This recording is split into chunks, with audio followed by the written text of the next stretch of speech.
Para entendermos a destruição do templo, nós temos que entender o que é o templo. O templo é Deus residindo no nosso meio.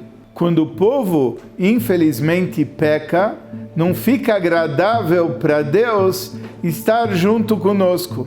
É o que aconteceu na época do Beit HaMikdash, do primeiro templo, quando o povo, infelizmente, fez pecados de idolatria, e haviam também assassinatos, e haviam pecados sexuais. E por isso foi destruído o primeiro templo.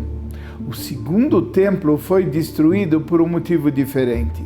Eles tinham aprendido, eles não faziam mais idolatria, eram muito rígidos para impedir qualquer tipo de assassinato, e também não haviam pecados sexuais, etc. Mas então, por que foi destruído o segundo templo? Porque havia entre as pessoas ódio gratuito. Enquanto a Torá prega, você vai amar o teu próximo como a ti mesmo, eles não sabiam amar o próximo. E por causa de um ódio sem sentido, é por isso que foi destruído o segundo Beit HaMikdash. Como no templo aconteciam uma série de sinais que eram sinais milagrosos, 40 anos antes da destruição do Beit HaMikdash, começaram a cessar 4 milagres que era um sinal de advertência que algo estava errado.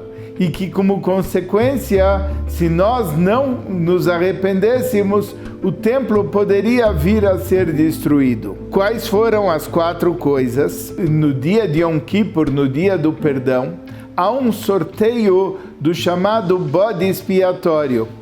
E fica um cabrito do lado direito do Kohen Gadol, um do lado esquerdo, e ele sorteia com placas qual vai ser ofertado no templo e qual vai ser levado para fora do templo para Azazel.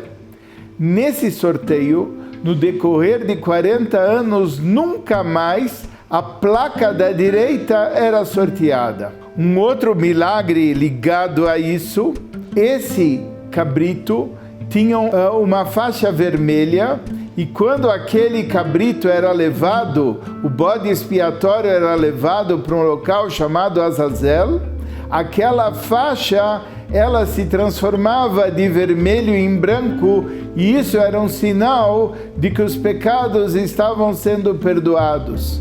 E naqueles 40 anos a faixa deixou de se transformar de vermelho em branco. Havia um terceiro sinal, a menorá, o candelabro, que ficava aceso no decorrer de toda a noite. Quando acabava o azeite, todos os seus braços se apagavam, à exceção de uma vela, que era chamada Ner Amaravi. A Ner Amaravi, a vela ocidental, ela por milagre permanecia acesa. Mas no decorrer daquele período que antecedeu a destruição do templo, a Ner Amaravi, ela sim se apagava. E o quarto sinal, o templo tinha portões, que eram portões muito especiais, existem até histórias sobre esses portões. Esses portões tinham com eles um milagre. Quando chegava todos os dias, na hora do serviço do templo, os portões se abriam sozinhos.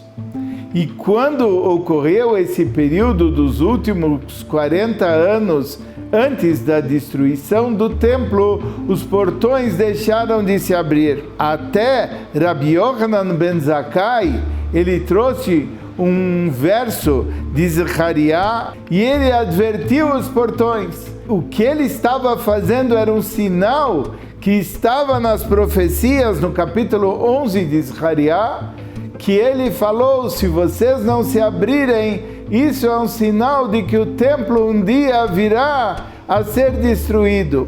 E mesmo assim os portões não se abriram, porque era realmente um sinal.